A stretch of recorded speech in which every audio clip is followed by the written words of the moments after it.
I'm Alex Berman, and this is my life. Let's do a draw my life. Why not? Let's do a draw my life. Draw my life is like where we tell a story, you know. Hopefully you know what a draw my life is, otherwise you're about to find out. Before we jump into it, like this video, subscribe down below for more content like this. Let's do a draw my life. Woohoo, draw my life. All right. I was born in a little town called Tampa, Florida. I probably won't do the whole thing in that accent. Born in a little town called Tampa, Florida. Had a mom and a dad. That's the woman. And 5 brothers. I'm one of 5. I'm this one. After growing up in Tampa, I moved to Dallas for high school. And after that, went back to Florida in college. I didn't know what I wanted to do with my life. You know, I really wandered around a lot. I didn't know if I wanted to be a marketing major or an English major. I was an English major for a little bit. Then I was entrepreneurship, and again, went all the way back to marketing and ended up with a bachelor's of science in marketing. Didn't know anybody in New York City, but realized that I wanted to get a job in the Big Apple, New York City. And so I sent messages on my laptop computer, which are now known as cold emails. And I was over here in Florida emailing people in New York City who I had never met.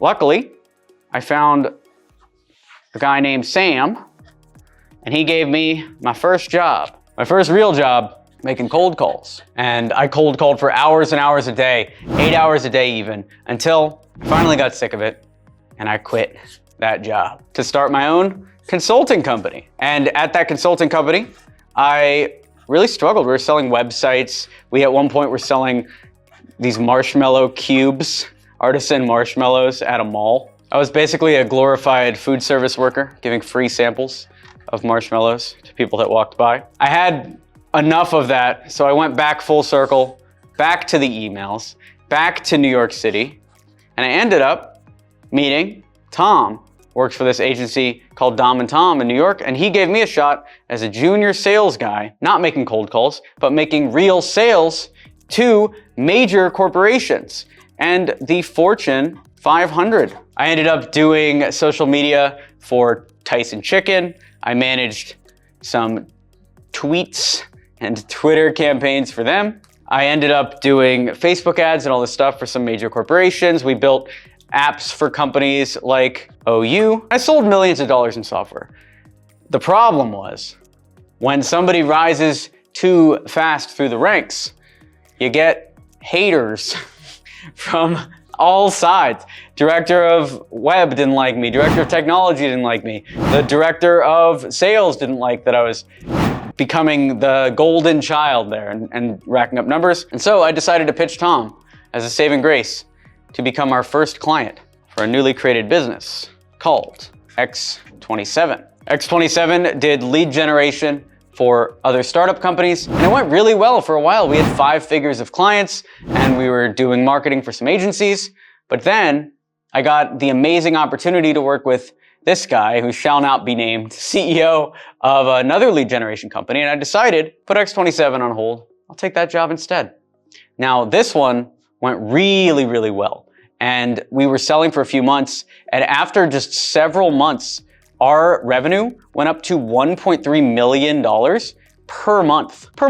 Unfortunately, it was built on a house of cards, and a house of cards never stands stable, always falls apart. After a lot of mental health issues and issues with the founder, mental health issues on his side, the company closed down, leaving me alone again.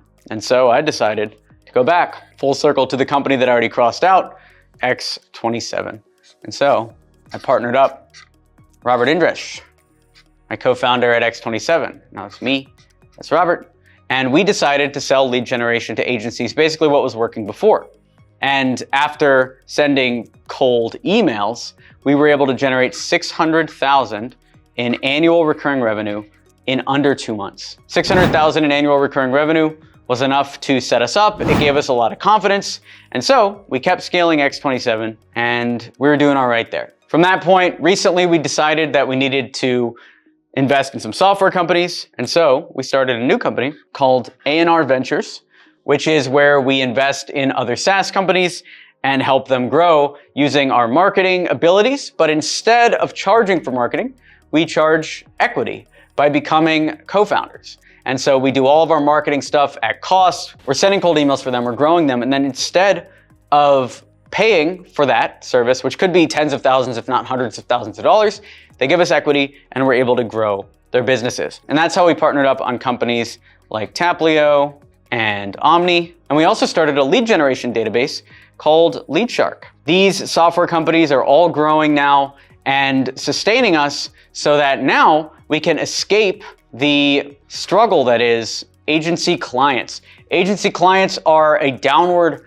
tornado because every single client you sign, you have to start over from the ground up. Even if you succeed with the last client, that's no guarantee that you're going to succeed with the next client. But with software, you know that if your software works for one person, for one use case, it is going to work for the next one because it's a tool that they're downloading and using every time. So that makes me really, really happy. And what's cool about all three of these software products is they all help reach our goal of empowering people to make more money via cold email and outreach. Meanwhile, while this is also going on, I was down in the land of India. This is the Taj Mahal. And we created a whole series of courses called IC Framework, which is our secondary mission, which is to empower the world's freelancers to start making American salaries in exchange for American labor. Our whole purpose there is to get people to start charging a percentage, similar to what we have at A&R. People don't pay us any money for our marketing. They instead pay us a percentage of the business and we collect a percentage of the profits. So now I push for a strong percentage of revenue or percentage of profit deals. The only difference is with percentage of revenue, you don't have to put any money down. Typically with percentage of profit, you have to share both the risk and the reward, meaning if something costs $20,000 and you want 30% of that, then you have to pay 30% of $20,000. So some people can't handle that, and so percentage of revenue is better for them. So now we're working on all of these. We've got a bunch of SaaS companies. We've got international clients framework. I'm in India a lot. I'm in America, almost never these days. I'm traveling around the world. We're making stuff happen, all through the power of cold email. And that is the draw of my life. Did you learn anything new about me that you didn't know before? Let me know down in the comments. If you want to join a community of awesome people and work with me one-on-one to grow your business via weekly group calls, it also comes with access to all of our courses on growing a business. So go on over to email10k.com now. Thanks for watching the video. Be sure to smash that like button to encourage this type of content on YouTube. Subscribe for more videos like this, and I'll talk to you soon. Thanks for watching. I'm Alex Berman.